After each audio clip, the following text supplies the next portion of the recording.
Bom, vamos mergulhar direto nisso. Sejam muito bem-vindos a essa análise sobre a ilusão do tempo curto. E olha, não estamos falando de nenhuma teoria da conspiração bizarra, tá? É um mecanismo super real que atua na mente humana literalmente todos os dias. A gente vai desvendar aquele fenômeno moderno, exaustivo e que, convenhamos, é quase universal. Aquela sensação constante de que os dias estão simplesmente encolhendo. Usando as percepções bem afiadas do psicanalista e terapeuta Elton Oliveira, a ideia aqui é explorar como a própria estrutura do nosso cotidiano digital está distorcendo a percepção das horas. A gente vai entender exatamente por que o relógio parece estar correndo numa maratona e, o mais importante, como é super possível desconstruir essa ilusão toda, trazendo clareza e estrutura para a rotina. A grande pergunta que guia nossa investigação de hoje é simples, mas super profunda. Afinal, por que os dias parecem tão mais curtos? É uma experiência que quase todo mundo na sociedade moderna compartilha. Chega o fim da noite e bate aquele cansaço mental pesadíssimo, sempre acompanhado daquela sensação incômoda de que, nossa, absolutamente nada de substancial foi feito. O sol se põe e a impressão é de que o dia simplesmente evaporou. E o conteúdo digital tem um papel gigantesco nisso. A forma como as plataformas são desenhadas cria uma espécie de efeito túnel onde as horas somem sem deixar rastros na memória recente. E como não dá para resolver um problema sem antes fazer a pergunta certa, esse é o ponto de partida perfeito para investigar para onde exatamente essas horas estão indo parar. Parte 1. A armadilha dos estímulos, a verdadeira causa do tempo perdido. E o que é super interessante aqui é que a gente começa a ver o verdadeiro mecanismo por trás de tudo isso entrando em ação. A realidade, no fim das contas, tem uma clareza matemática. De um lado, a gente sabe, não é o tempo que diminuiu. Os dias continuam tendo exatas 24 horas. A biologia humana é a mesmíssima. Mas do outro lado vem o diagnóstico super preciso. É a quantidade de estímulos que aumentou, e muito. A culpa não é de um desalinhamento cósmico ou só de uma semana atarefada. Tem toda uma arquitetura aí, um sistema invisível de recompensas que captura a atenção de um jeito implacável. A mente humana simplesmente não foi projetada para processar centenas de manchetes, vídeos, notificações e mensagens apitando tudo ao mesmo tempo em questão de minutos. O cérebro fica sobrecarregado tentando digerir um volume de dados que, algumas décadas atrás, levaria meses para ser consumido.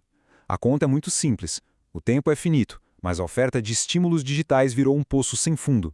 E quando a mente tenta acompanhar esse ritmo alucinante, a percepção do tempo literalmente se estilhaça.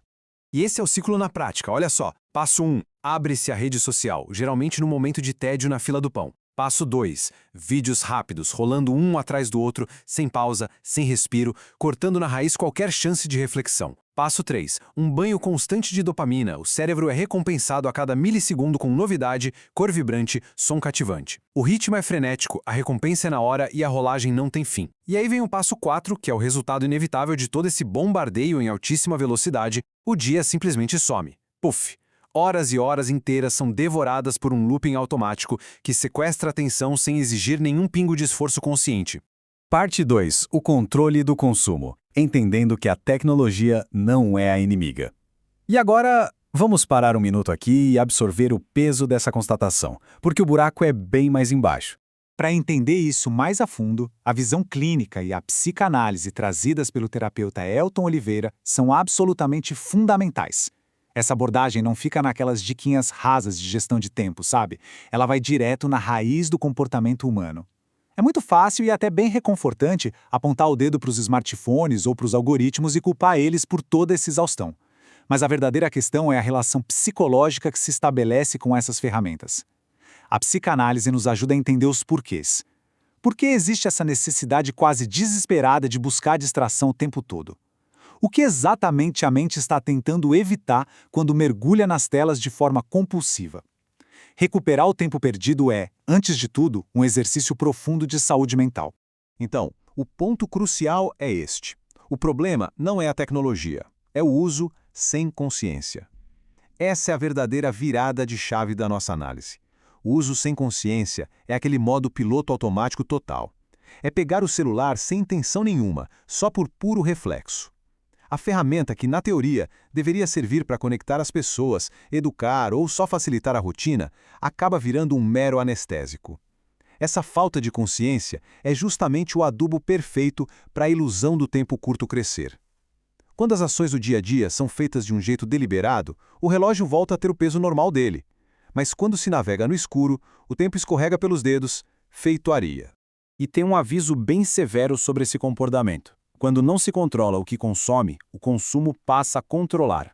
É uma inversão absurda de poder. Pensando de forma bem lógica, a mente humana é moldada pelas informações que ela consome todo santo dia. Se esse fluxo de informação é ditado puramente por algoritmos focados em sugar a atenção a qualquer custo, quem é que está realmente no controle das escolhas diárias? O consumo passivo literalmente escraviza o tempo. A partir do momento em que a rédea da atenção é solta, o sistema e os estímulos tomam a direção, e a pessoa vira um mero passageiro de uma rotina completamente caótica.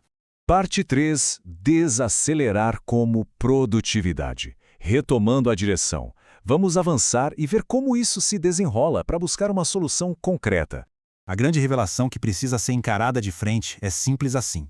Tempo não falta. Falta direção. Nossa, essa é uma daquelas constatações que muda o jogo completamente quando absorvida. É aqui que aquela mentalidade de ser vítima do relógio fica lá atrás e começa um processo real de retomar as rédeas da situação. O antídoto para essa pressa digital toda não é acelerar mais ainda para tentar dar conta do recado. Muito pelo contrário, é preciso quebrar esse ciclo de urgência artificial. Hoje em dia, a sociedade vive reclamando de agenda lotada, mas, na grande maioria das vezes, o que existe de verdade é uma dispersão crônica de energia. Gasta-se horas em atividades reativas no lugar de ações com propósito. Quando não tem um destino claro para onde mandar a atenção, bom, qualquer estímulo aleatório serve de atalho. Mas quando se estabelece uma direção clara para a próxima hora ou para o dia, de repente percebe-se que tem tempo de sobra porque realmente importa. A intencionalidade é o que cria o tempo. Isso ilustra de forma brilhante a base de tudo: saúde mental, autoconhecimento e foco. A terapia e a introspecção são os pilares dessa mudança. Foco não é nenhum truque de mágica para ser mais produtivo. O foco é um subproduto supernatural do autoconhecimento. Tem que entender os próprios limites, sacar quais são os gatilhos que levam à distração e cuidar ativamente da saúde da mente para conseguir dizer não para aquele apelo constante da dopamina digital. Ter foco hoje em dia é, no fundo, um verdadeiro ato de coragem e de preservação da nossa própria sanidade. E tudo isso nos leva a um conceito que meio que bate de frente com toda a cultura moderna. Desacelerar também é produtividade. A sociedade condicionou todo mundo a acreditar que ser produtivo é ser aquela pessoa em movimento constante, operando 5 telas ao mesmo tempo e respondendo a mensagem em 3 segundos. Mas a psicanálise, através do trabalho fantástico do Elton Oliveira, vem lembrar a gente de que a produtividade de verdade exige clareza, e a clareza só aparece no silêncio e na pausa. Desacelerar permite que a gente pense de forma estratégica, planeje com calma e execute as coisas com profundidade. Fazer uma única coisa importante bem feita num ritmo humano é infinitamente mais produtivo do que fazer dezenas de coisas rasas enquanto se está ali afogando em ansiedade digital. Então, para quebrar esse piloto automático de uma vez por todas, fica uma provocação final. O que guiará a próxima hora? A intenção ou a dopamina? Essa é a decisão de ouro que define como o tempo vai ser percebido. Em cada momentinho do dia, existe uma encruzilhada. Dá para escolher o caminho da intenção, decidindo de propósito onde focar a energia, o que acaba expandindo e valorizando as horas, ou dá para ceder para o caminho da dopamina barata, do estímulo rápido e ficar ali só assistindo o dia evaporar. A ilusão do tempo curto só sobrevive enquanto se permite que o mundo digital faça as escolhas. A resposta para essa pergunta é literalmente a chave para recuperar, de uma vez por todas, o controle do seu tempo.